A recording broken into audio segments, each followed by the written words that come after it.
Hello बच्चों, हमने hydrocarbon के अंदर पहले स्टडी की थी एल्केन्स की प्रिपरेशन। ठीक है, और आज हम जो स्टडी करने वाले हैं वो है एल्केन की प्रॉपर्टी। तो देखो, एल्केन की जो प्रॉपर्टीज़ हैं उनके अंदर क्या कुछ दिया है। सबसे पहले जो हम पढ़ेंगे एल्केन्स की जो प्रॉपर्टी स्टडी कर रहे हैं वो है फिजिकल प्रॉपर्टी ऑफ एल्केन्स। कौन सी प्रॉपर्टी? Physical properties. तो फिजिकल प्रॉपर्टीज़ कौन सी हैं? फिजिकल प्रॉपर्टीज़ के अंदर जो हम स्टडी करेंगे, ठीक है, वो कौन कौन सी प्रॉपर्टी हम स्टडी करने वाले हैं। एक तो है melting point, melting point study करेंगे। दूसरा हम स्टडी करेंगे बॉइलिंग पॉइंट, बॉइलिंग पॉइंट। फिर जो दे रखी है वो है सॉल्युबिलिटी, सॉल्युबिलिटी की अगर हम बात करें। फिर अपने को दे रखी है डेंसिटी, ठीक है, ये अपने को दे रखी है जो फिजिकल प्रॉपर्टी है उसके बारे में। ठीक है, तो देखो जो फिजिकल प्रॉपर्टी है, कोई भी जो मॉलिक्यूल होता है ना, उसकी जो फिजिकल प्रॉपर्टी होती है वो किसके ऊपर डिपेंड करेगी? या तो उसके शेप के ऊपर डिपेंड करेगी, ठीक है, और या उस मॉलिक्यूल के अंदर जिस टाइप की फोर्स ऑफ अट्रैक्शन होती है, जिस टाइप का फोर्स उनमें ऑपरेट करेगा, उसी फोर्स के ऊपर क्या है उनकी फिजिकल प्रॉपर्टी जो होती है वो डिपेंड करती है। तो हमें पता है कि जो एल्केन्स हैं, अगर हम इनकी फिजिकल प्रॉपर्टी स्टडी कर रहे हैं तो जो एल्केन्स अपने को दे रखे हैं, एल्केन्स क्या एक नॉन पोलर मॉलिक्यूल है। क्या है? नॉन पोलर मॉलिक्यूल्स है। और इनके अंदर जो फोर्स ऑफ अट्रैक्शन, जिस टाइप की जो फोर्स ऑफ अट्रैक्शन इनके अंदर ऑपरेट करती है, यानी किस टाइप का फोर्स है इनके अंदर मॉलिक्यूल्स के बीच में, वो होता है वंडरवाल फोर्स। कौन सा फोर्स होता है? Van der Waals force of attraction. ठीक है, तो ये वंडरवाल फोर्स ऑफ जो अट्रैक्शन होती है, ये होती वैसे किन के बीच में है? हमने ये प्रीवियस चैप्टरों में पढ़ा है कि वंडरवाल फोर्स वो होता है जो दो आइसोलेटेड मॉलिक्यूल्स के बीच में होता है। ये एक टाइप की weak intermolecular force of attraction होती है। तो यही जो weak intermolecular force of attraction है, ये अपने को एल्केन के अंदर देखने को मिलेगी। तो ये जो वंडरवाल फोर्स ऑफ अट्रैक्शन होती है ना, ये किसके ऊपर डिपेंड करती है? कोई भी जो मॉलिक्यूल है उसके शेप के ऊपर डिपेंड करती है। ठीक है, शेप पे भी डिपेंड करती है, या हम कह सकते हैं ये किसके ऊपर डिपेंड करती है? सरफेस एरिया के ऊपर डिपेंड करती है। जितना ही जो मॉलिक्यूल का जो सरफेस एरिया है वो जितना ज़्यादा होगा, यानी सरफेस एरिया अगर बढ़ेगा, इंक्रीज होगा, ठीक है, तो इसका मतलब जब सरफेस एरिया बढ़ेगा तो जो वंडरवाल फोर्स ऑफ अट्रैक्शन है, जो वंडरवाल फोर्स ऑफ अट्रैक्शन है, वो भी क्या है? बढ़ेगी। ठीक है, तो यानी हम कह सकते हैं कि ओवरऑल जो फिजिकल प्रॉपर्टी है वो इसी जो फोर्स ऑफ अट्रैक्शन है, लगभग इसके ऊपर अपने को इस फोर्स ऑफ अट्रैक्शन का इफेक्ट देखने को मिल सकता है। तो सबसे पहले हम स्टडी कर रहे हैं, क्या हम स्टडी करेंगे? सबसे पहले जो बॉइलिंग पॉइंट है उसके बारे में हम स्टडी करने वाले हैं। किसके बारे में? Boiling point. ठीक है, तो जो बॉइलिंग पॉइंट अगर हम देखें तो जितने भी जो एल्केन्स अपने को दे रखे हैं, अगर हम देखें तो एल्केन के अंदर जो हम देखेंगे, जो पहले 4 मॉलिक्यूल जो अपने को दे रखे हैं वो क्या होते हैं? गैस होते हैं। ठीक है, फिर 5 से 17 तक जितने भी मॉलिक्यूल होते हैं वो क्या होते हैं? लिक्विड होते हैं। और जो इससे हायर जो मेंबर होते हैं, मतलब 17 से आगे अगर हम बात करेंगे तो वो क्या होते हैं? सॉलिड स्टेट में मिल सकते हैं। ठीक है, तो हम बॉइलिंग पॉइंट जो देखते हैं, तो बॉइलिंग पॉइंट जो है जैसे जैसे क्या है मास बढ़ रहा है, ठीक है, वैसे वैसे क्या हो रहा है, हमें पता है फोर्स ऑफ अट्रैक्शन बढ़ रही है। तो हमने देखा यहाँ पे 4 मेंबर, 4 कार्बन तक, फिर 5 से 17 तक, यानी क्या हो रहा है, जैसे जैसे मास बढ़ रहा है वैसे वैसे क्या हो रहा है? फोर्स ऑफ अट्रैक्शन बढ़ रही है। फोर्स ऑफ अट्रैक्शन बढ़ेगी तो बॉइलिंग पॉइंट या मेल्टिंग पॉइंट की वैल्यू भी बढ़ती जाएगी। ठीक है, अगर हम देखें तो जो बॉइलिंग पॉइंट्स है, अगर हमें दे दिए कोई आइसोमेरिक एल्केन, यानी कोई जो एल्केन दे रखी है उसके 2 आइसोमर्स दे रखे हैं, ठीक है, 2 या 2 से ज़्यादा अपने को आइसोमर दिए हो सकते हैं। ठीक है, जैसे आपको यहाँ पे कह दे वैसे तो हमें पता चल गया जो बॉइलिंग पॉइंट है वो किसके ऊपर डिपेंड करेगा, वो हमें मास और जो वंडर वाल फोर्स ऑफ अट्रैक्शन है उसके ऊपर डिपेंड करेगा। ठीक है, या हम कह सकते हैं मॉलिक्यूल के शेप के ऊपर डिपेंड करेगा। ठीक है, ठीक है। तो हमें पता है कि जैसे जैसे मास बढ़ेगा, जैसे जैसे मॉलिक्यूल का साइज बढ़ेगा, जितना साइज बढ़ेगा उतना सरफेस एरिया बढ़ेगा, जितना सरफेस एरिया बढ़ेगा यानी मॉलिक्यूल का जो साइज है वो बढ़ रहा है, सरफेस एरिया है वो बढ़ रहा है। ठीक है, तो जो वंडर वाल फोर्स ऑफ अट्रैक्शन है, ठीक है, वो बढ़ रही है, वंडर वाल फोर्स ऑफ अट्रैक्शन बढ़ रही है।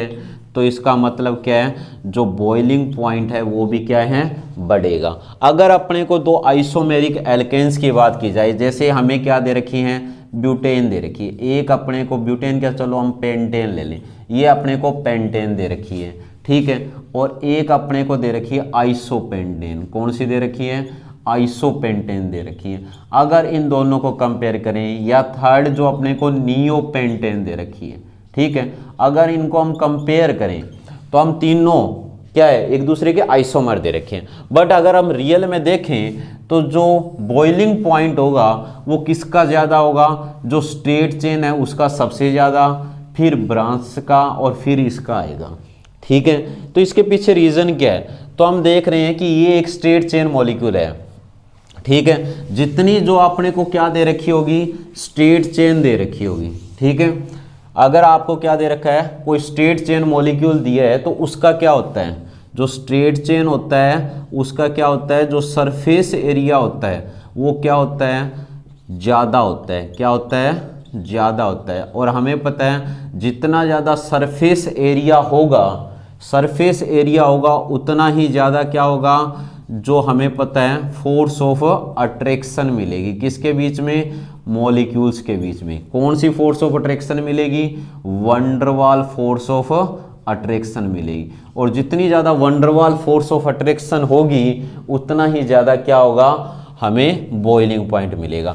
तो जो स्ट्रेट चेन मॉलिक्यूल है उसका सरफेस एरिया जो होता है वो क्या होता है, ब्रांच चेन मॉलिक्यूल की कंपेयर में क्या होगा, ज़्यादा होगा। ये अगर आप देखो तो ये क्या नियरली स्फेरिकल हो चुका है, जिसका क्या होगा, जो सरफेस एरिया सबसे कम अपने को देखने को मिलेगा। इसमें भी क्या है, ब्रांचिंग आ चुकी है, तो इसकी कंपेयर में जो सरफेस एरिया है वो ब्रांच्ड का क्या होगा, कम होगा। तो ये तो हो गया बॉइलिंग पॉइंट। इसके बाद हम बात करते हैं किसकी, मेल्टिंग पॉइंट की। ठीक है, अगर हम देखें एल्केन्स का अपने को दे रखा है क्या, मेल्टिंग पॉइंट, मेल्टिंग पॉइंट। ठीक है, तो मेल्टिंग पॉइंट हमें पता है कि मेल्टिंग पॉइंट क्या होता है, वो टेम्परेचर होता है जिस टेम्परेचर पे क्या होता है, कोई भी जो सब्सटेंस होता है वो क्या हो जाएगा, मेल्ट हो जाएगा। अगर हम बात करें किसकी, एल्केन्स की। ठीक है, एल्केन्स के अंदर जो मेल्टिंग पॉइंट होता है, जैसे जैसे नंबर ऑफ क्या होंगे, कार्बन एटम्स बढ़ेंगे। क्या होंगे, नंबर ऑफ कार्बन्स एटम क्या होंगे, अगर इंक्रीज होंगे, नंबर ऑफ कार्बन एटम बढ़ेंगे तो इससे क्या होगा, जो मॉलिक्यूलर मास है वो क्या होगा, मॉलिक्यूलर मास बढ़ेगा। अगर मॉलिक्यूलर मास बढ़ रहा है तो इसका मतलब क्या होगा, साइज या वंडर वाल फोर्स ऑफ अट्रैक्शन क्या है, बढ़ेगी। वंडर वाल फोर्स ऑफ अट्रैक्शन भी क्या होगी, बढ़ेगी। तो मतलब कार्बन कंटेंट बढ़ेगा जैसे जैसे, वैसे वैसे क्या है, मेल्टिंग पॉइंट बढ़ता जाएगा। बट यहाँ पे एक चीज़ और भी दे रखी है, अगर हम एल्केन्स के अंदर देखें तो जो सक्सेसिव मेंबर होंगे, जैसे आप मीथेन से चलते हो, मीथेन के बाद अगर आप इथेन पे जाओगे, ठीक है, इथेन के आगे अगर आप प्रोपेन पे जाओगे, ठीक है, प्रोपेन से आगे आप क्या जा रहे हो, ब्यूटेन पे जा रहे हो, तो जो ये अपने को क्या देखने को मिलेगा, मेल्टिंग पॉइंट तो बढ़ेगा क्योंकि नंबर ऑफ कार्बन एटम बढ़ रहे हैं, नंबर ऑफ कार्बन एटम क्या है, बढ़ रहे हैं, तो मेल्टिंग पॉइंट तो बढ़ेगा।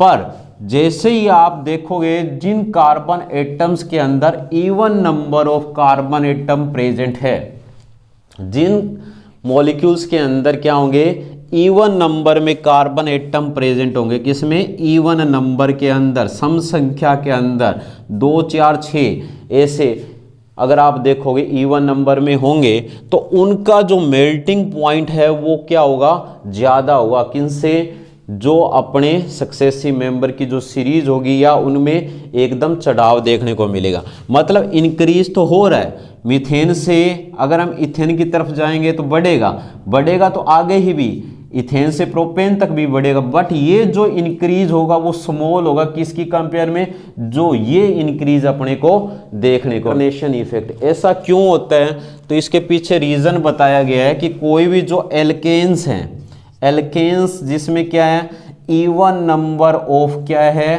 कार्बन एटम्स दे रखे हैं, वो क्या होते हैं, मोर सिमेट्रिकल होते हैं। क्या होते हैं, मोर सिमेट्रिकल होते हैं किसकी कंपेयर में, then alkanes with odd number of carbon atom. जिन एल्केन में क्या होते हैं, odd number of carbon atoms होते हैं। ठीक है, तो इसको हम कैसे समझेंगे, इसके पीछे रीजन क्या है, वो रीजन हमें देखना है। तो हमें पता है कि अगर हम एल्केन्स को देखेंगे तो एल्केन जो होता है ना, उसमें कार्बन का हाइब्रिडाइजेशन sp3 होता है, तो उसके कारण इसकी जो ज्योमेट्री होती है वो टेट्राहेड्रल जो अरेंजमेंट अपने को देखने को मिलती है। अगर हम देखें कि कोई भी एल्केन अपने को दे रखा है, चाहे इवन नंबर में है चाहे ओड में है, उसमें होगा क्या, जितने भी जो कार्बन होंगे वो टेट्राहेड्रली अरेंज होंगे। ठीक है, तो इनकी अगर आप देखो, जिसमें अपने को क्या दे रखा है, even number of carbon atom, जैसे अपने को यहाँ पे क्या दे रखी है, ब्यूटेन दे रखी है C4H10, और एक साइड में अपने को क्या दे रखी है, पेंटेन दे रखी है।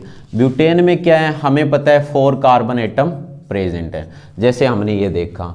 ठीक है, और इसी तरह पेंटेन के अंदर अगर आप देखोगे तो इसमें क्या है, 5 क्या है, कार्बन एटम।